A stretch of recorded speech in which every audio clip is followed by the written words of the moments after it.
नमस्ते।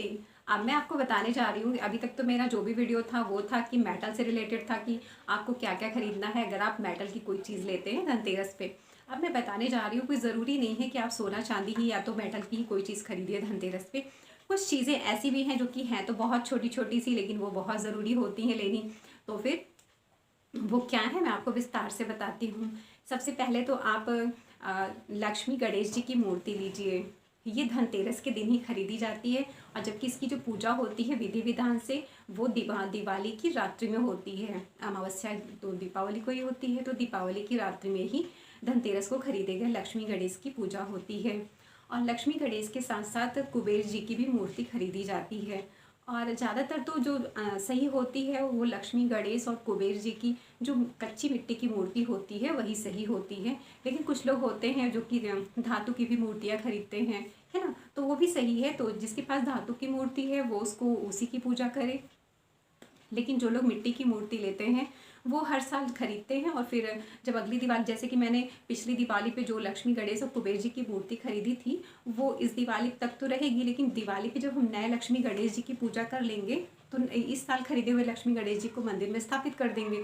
और जो पिछले साल के लक्ष्मी गणेश जी हैं, दीपावली का जो पर्व समाप्त हो जाएगा तो उसे लाल कपड़े में लपेट करके और उसे किसी तालाब में या तो फिर नदी में प्रवाहित करेंगे। और कहीं अगर आप फ्लैट में रहते हैं, नहीं कर पाते, तो आपके पास गमला है तो गमले में ही उनको डाल करके आप ऊपर से मिट्टी डाल दीजिए, क्योंकि मिट्टी की मूर्ति होती है तो उसी में जो है डिकम्पोज हो जाएगी। इधर उधर ना फेंकें, या तो कोई पुराना पेड़ हो जहाँ पूजा पाठ होती हो उस पेड़ के नीचे आप ले जा करके रख दें। और इसकी बात जो है कि अगर आप चाहें तो लक्ष्मी गणेश के साथ साथ आप श्री यंत्र और कुबेर यंत्र भी खरीदें।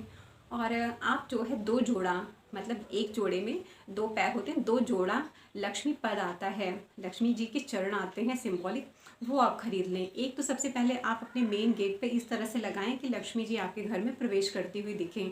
और दूसरा जो है लक्ष्मी पद है, वो आप अपने मंदिर में लगा दें, जैसे मंदिर में आती हुई, है ना, ये नहीं कि उल्टा लगा दिया, मंदिर में आती हुई। तो ये हो गया।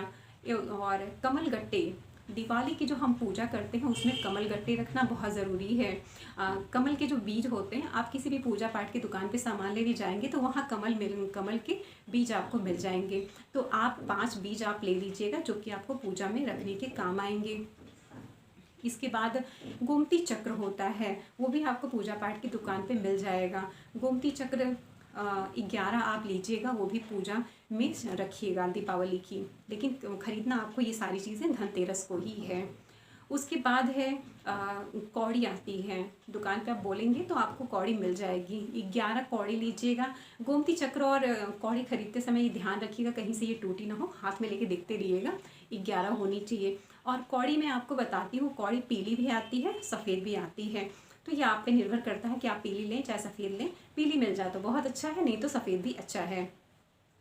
इसके बाद आप कछुआ ले सकते हैं, धातु का कछुआ आता है। और अब तो जो है स्फटिक का भी कछुआ आता है, वो आप लीजिए। और इसके अलावा है कि आपको धनतेरस पे नई झाड़ू भी खरीदनी रहती है, नई झाड़ू खरीदिए, बहुत शुभ होता है। और नई झाड़ू लाइएगा, धनतेरस पे पूजा करिएगा, लेकिन इसको इस्तेमाल में मत लीजिएगा। इसको इसके ऊपर फूल अक्षत वगैरह डाल के इसको वैसे ही मंदिर के बगल में रहने दीजिएगा, और मंदिर के पास में ही रखा रहने दीजिएगा। जब पूरा पर्व दिवाली का पूरा समापन हो जाएगा उसके बाद, दिवाली के बाद आप इसको इस्तेमाल करिए अपने घर में। और हो सके अगर आपकी सामर्थ्य हो तो एक झाड़ू आप खरीदिएगा, जैसे कि आपके यहाँ काम वाली होती है या कोई होता है, उसको दान दे देंगे तो और अच्छा होगा आपके लिए। अगर आप ऐसा कर सकते हैं तो बहुत अच्छी बात है।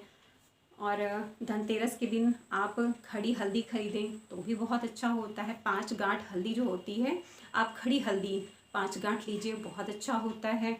इस दिन धनतेरस के दिन नमक भी खरीदना बहुत अच्छा होता है। ये हल्दी और नमक जो होता है ये आप अपने उसी दिन से, धनतेरस के दिन से ही पूजा करने के बाद आप अपने घर में इस्तेमाल कर सकते हैं। और इस नमक का इस्तेमाल आप खाने में तो करिए ही, साथ में अपने घर में पोछा वगैरह लगता है उसमें भी डालने में काम आता है। जबकि नमक के बारे में आप सभी को पता है कि वास्तु दोष को दूर करता है ये, तो ये आपके ये उस काम आएगा। और इसके बाद है, और धनतेरस पे जो सबसे महत्वपूर्ण चीज़ों में से एक चीज़ है वो है खड़ी धनिया। आप साबुत धनिया जो है ले आइए अपने घर में, उसको पूजा में रखिए।